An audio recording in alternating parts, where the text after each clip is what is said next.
नवरात्रा शुरू होने में अब कुछ ही दिन शेष हैं।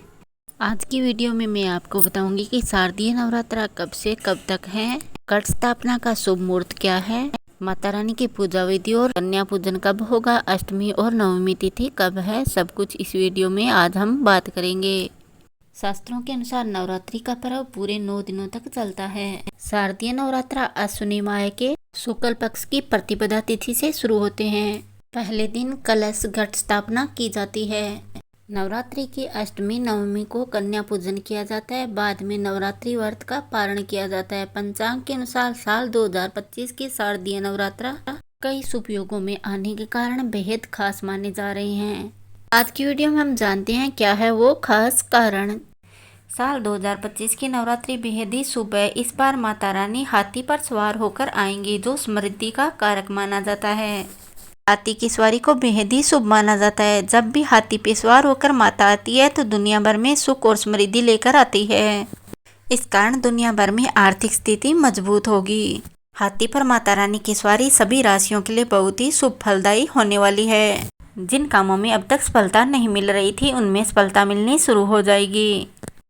इस बार नवरात्रा 9 की जगह 10 दिनों की होगी। तो वहीं नवरात्रि के दौरान 24 सितंबर को चंद्रमा का तुला राशि में प्रवेश होगा, जहां पहले से ही मंगल ग्रह स्थित है। इन दोनों ग्रहों की युति से एक विशेष और शुभ योग महालक्ष्मी राजयोग का निर्माण हो रहा है, बहुत ही शुभ माना गया है। इससे तुला राशि का भाग्योदय होगा, उनके भाग्य की सितारे चमकेंगे।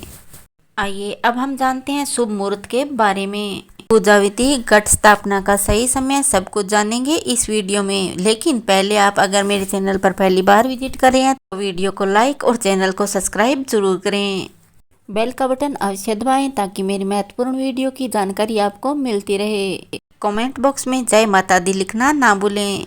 नवरात्रि की प्रतिपदा तिथि को ब्रह्म मुहूर्त में उठकर स्नान के बाद स्वस्थ वस्त्र धारण कर एक चौकी स्थापित करें। इसके बाद वहां स्वास्तिक का चिन्ह बनाएं।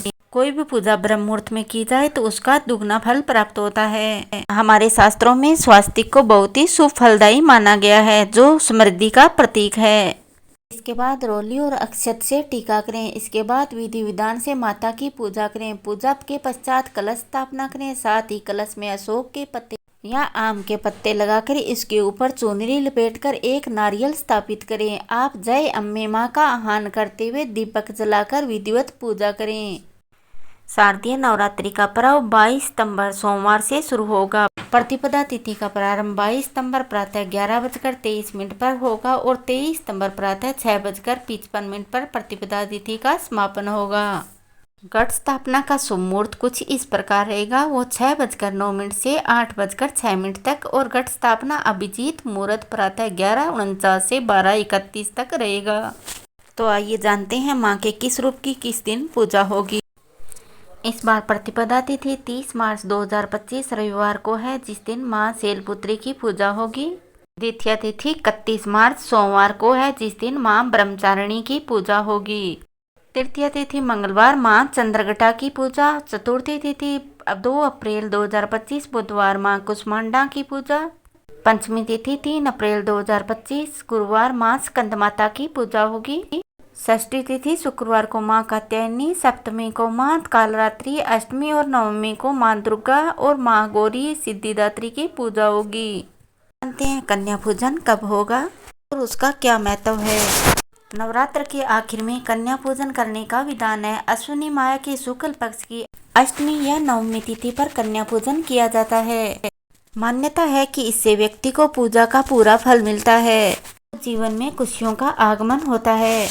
नवरात्रि पूजन के अंतिम दिन 9 लड़कियों के साथ एक गणेश के रूप में लड़के को भी भोजन अवश्य कराना चाहिए। नवरात्रि पूजन में सभी लड़कियों को तो भोजन अवश्य कराते हैं, लेकिन एक गणेश के रूप में लड़के को भोजन कोई नहीं कराता तो आपको उत्तम फल की प्राप्ति नहीं हो पाती, क्योंकि विघ्नहर्ता गणेश को भोग लगाना अनिवार्य है। तो आप गणेश के रूप में एक लड़के को भोजन अवश्य कराएं। ये थी शारदीय नवरात्रा की पूर्ण जानकारी।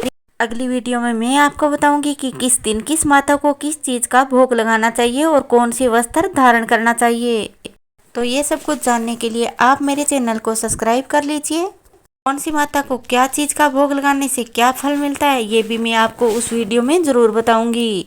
तो चलिए फिर मिलते हैं हम नेक्स्ट वीडियो में, तब तक जय श्री कृष्णा, राधे राधे, जय माँ दुर्गा।